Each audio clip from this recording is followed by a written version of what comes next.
প্রথমবার বাংলাদেশের জার্সি গায়ে অনুশীলনে নামবেন হামজা চৌধুরী। সহধর্মিণী অলিভিয়া ৩ সন্তানকে নিয়ে সেই মাহেন্দ্রক্ষণের সাক্ষী হতে আগেই উপস্থিত হয়েছেন কিংস অ্যারেনায়। খানিক পরেই ফুটবলারদের বাস এসে উপস্থিত। হামজা বেরিয়ে এলেন বাংলাদেশের জার্সি গায়ে। তার চাওয়া অনুযায়ী ৮ নম্বর জার্সিটাই দেওয়া হয়েছে তাকে।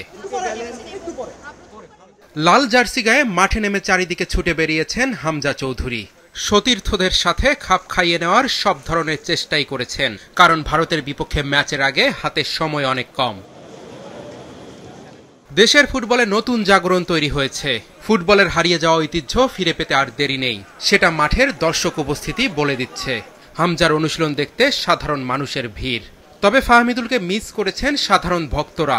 বাফুফে সভাপতি জানিয়েছেন সামনে আরও ম্যাচ আছে, ফাহমিদুল ফিরবে। এবারের জন্য আমাদের একজন প্লেয়ার ফাহমিদুল চান্স পায়নি, বাট ও একটা প্রমিসিং প্লেয়ার।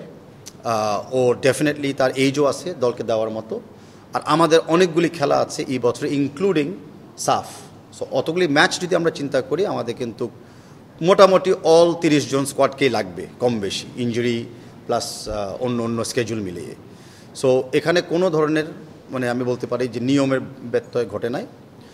যেই ট্যাকটিক্যাল অ্যাপ্রোচ ইন্ডিয়ার সাথে আমরা নিব, সেই ট্যাকটিক্যাল অ্যাপ্রোচকে বিবেচনা করে বর্তমান 23 স্কোয়াড চুজ করা হয়েছে। প্রায় 2 ঘন্টা অনুশীলন করে হামজারা যখন ফিরে যাচ্ছিল, তখনও স্টেডিয়ামের বাইরে মানুষের ভিড়। হামজাকে এক নজর দেখার অপেক্ষা।